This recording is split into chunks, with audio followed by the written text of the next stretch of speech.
Welcome in, comrades. My name is Jack Sperry, and this is the Commanders Report. On today's show, I'm going to be breaking down the top 10 first-round draft targets for your Washington Commanders. The 2023 NFL Draft is just days away at this point, and I can't wait to share with you the top 10 names that I think the Commanders are going to be targeting there on Thursday night. But first, make sure you subscribe to the channel. We are currently in a sub-battle this week during draft week with the other three NFC East teams. Right now, the Eagles are in the lead, but not by much. Just 10 subscribers to start the week. We haven't gotten off to a great start here with 0, but we can get that going right now. Let's take the lead and let's not give it up here. Let's start off a great week here by clicking that subscribe button to the Commanders Report right now. All right, so now let's get into these trade targets for the Washington Commanders. Draft targets for the Commanders. My bad there. Number one is going to maybe surprise you a little bit here. C.J. Stroud is the number one guy that I would love to add to this Commanders roster. Okay, C.J. Stroud, somebody that's definitely a highly touted prospect coming out of the Ohio State University. Okay, 6'3", 218 pounds.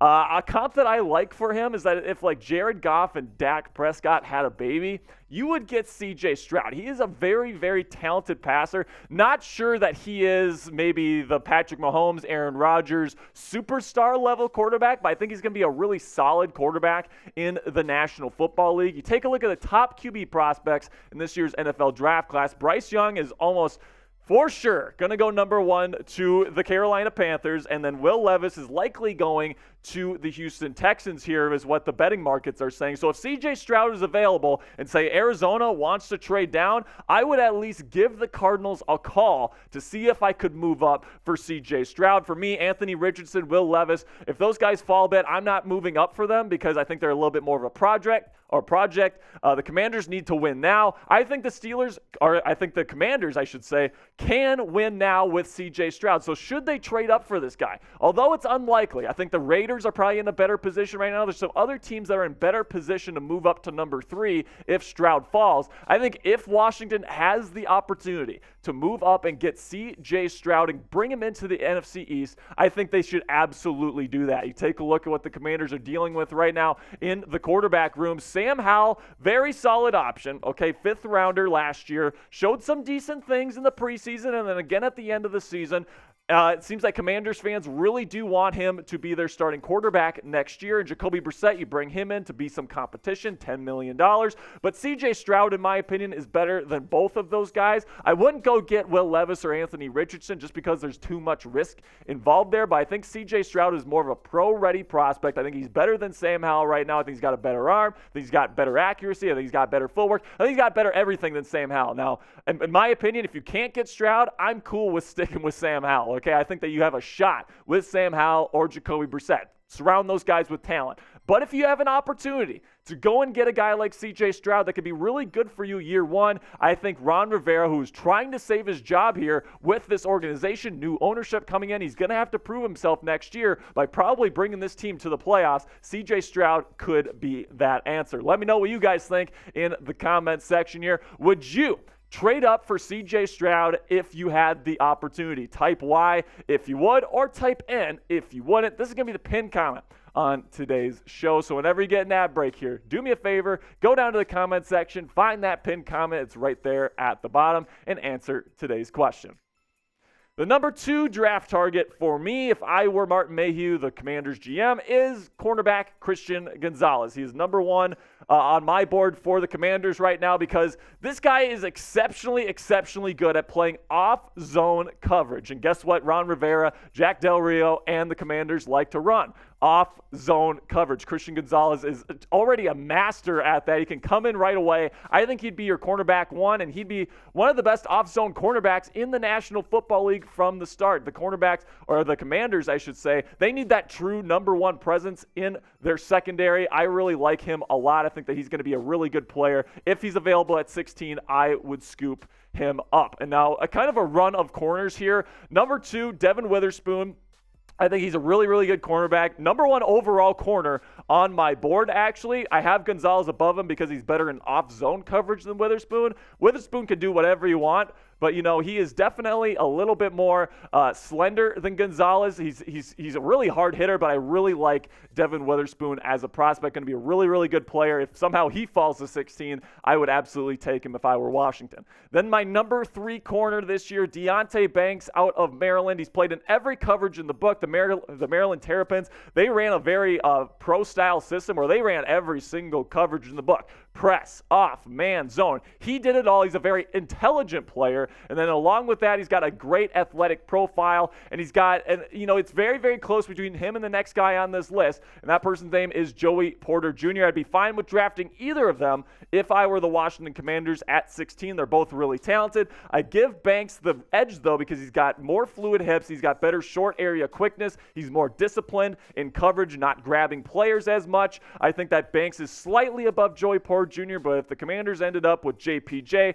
wouldn't mind that whatsoever. And really, for me, I think cornerback is going to be that biggest need, top priority in round 1, because plain simply, if you want that number 1 presence that the Commanders definitely need in this room, you've got some nice role players here. You got Kendall Fuller, Benjamin St. Juste, Cameron Dantzler, Danny Johnson's actually not that bad either, but you don't have that true number 1 presence. You have to invest in that number 1 guy in the first round. Don't think any of these true number 1 guys are going to make it to round 2. So that's why my top priority for this year's draft class is going to be cornerback for your Commanders. All right, we're going to be going live actually here at Chat Sports on the Chat Sports main YouTube channel for every single pick of the 2023 NFL Draft. If you want to join us for night 1, you want to see us who gets picked first, second, third, and the like, go ahead and go to youtube.com/chatsportstv and click subscribe to our main channel, and then also turn on notifications so you know we go live. We're going to be starting at 6 p.m. Eastern Time. This is what the thumbnail will look like, guys. Can't wait to hang out with you. Make sure that you tune in. All right, number 6 on my list here, tight end, the only tight end on this list, Dalton Kincaid. And now I think Washington is the perfect fit for what Dalton Kincaid does well. I think that he is the best receiving tight end in this year's NFL draft class. I don't think it's really even close. At 6'4", 240 pounds, this guy moves very, very well. He's very quick out of his breaks. He's the best route runner, that's for damn sure, out of any of these tight ends. I think that he's the closest thing to Travis Kelce that Eric Bieniemy, the new offensive coordinator, can get here in Washington. He does have a little bit of a back thing, a little bit of a back injury that he's working on right now, and that definitely scares some people. So he actually might fall to round 2, but I really think that he's a great talent. I wouldn't be surprised whatsoever if the Commanders pull the trigger on Kincaid at number 16. Then you can maybe go get offensive line here. The rest of these names here are going to be offensive linemen. Peter Skoronski out of Northwestern is the number 1 guy that I would get if he was available at number 16. I think that he can play tackle. I think he can play inside. I think he can play a guard. I think he can pretty much play whatever you want, man. This guy is a technician at the position. Great footwork, great balance, great hand placement. This guy, I think, is going to survive at tackle, but we all know that the Commanders, they need a little bit of help on the offensive line, whether it be outside or inside. I think that he can find somewhere to be effective for the Commanders next season. And then the next guy on my list, Paris Johnson Jr., my actual number 1 tackle in this year's NFL draft class. I took Skoronski first here because of the versatility, but Paris Johnson Jr., when it comes to being a pure left tackle, is the best in this year's draft class, in my opinion. I really think that he is a really good player, man. He's got great movement skills. He's a 2-hand puncher only right now, but lots of college guys at his size are. I think that he's going to be able to move really, really effectively at the next level. He's got the size. He can play in a zone or power run scheme. He's going to be great at the next level. He's number 8 on my list. Then we get to Darnell Wright at number 9, another guy that can play tackle or guard, so maybe even the Commanders would be looking at Wright before they would even be looking at Paris Johnson, but I really think that Darnell Wright is the type of powerful blocker that you look for. Now, I'm not sure at his size he's going to be able to really be pulling and doing all these different things that outside zone teams would be asking him to do. But I think that he's a really talented player. I think he's going to be really effective at moving people off the line of scrimmage. And I think he's going to be a top 20 pick when it's all said and done. And then finally here, number 10 on my list, my last name here to finish out this round of draft targets, Broderick Jones, tackle out of Georgia. Doesn't have the versatility of a Wright or a Skoronski.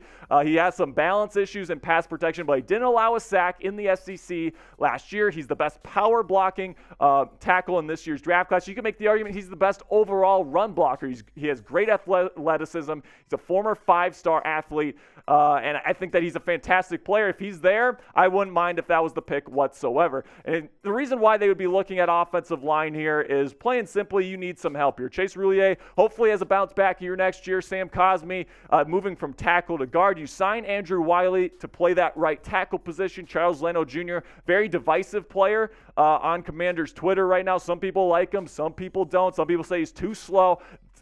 I could absolutely see the Commanders going out and getting his replacement, but Andrew Norwell definitely had a disappointing season last year. Might be looking to grab a guard to eventually replace him there at left guard. So let me know right now in the comments section, what position should Washington target in the first round? Should it be cornerback? I think that's what they should do. Should it be tight end and get a guy like Dalton Kincaid? Or should they go get an offensive lineman? Or am I just missing a big position here? Let me know in the comment section right now, what is the biggest position need for the Commanders in round 1. That's going to do it for today's for today's show. Excuse me. So make sure that you follow me on Twitter here at Jack_Sperry for additional Commanders and NFL draft content. I've got my positional rankings up on there for every single position in this year. I've got my Sperry Psychos up there. I'm going to be having my NFL mock draft up there on my Twitter here coming up Thursday morning. So if you want that additional NFL draft content, go to Twitter right now. Go to at Jack_Sperry right now.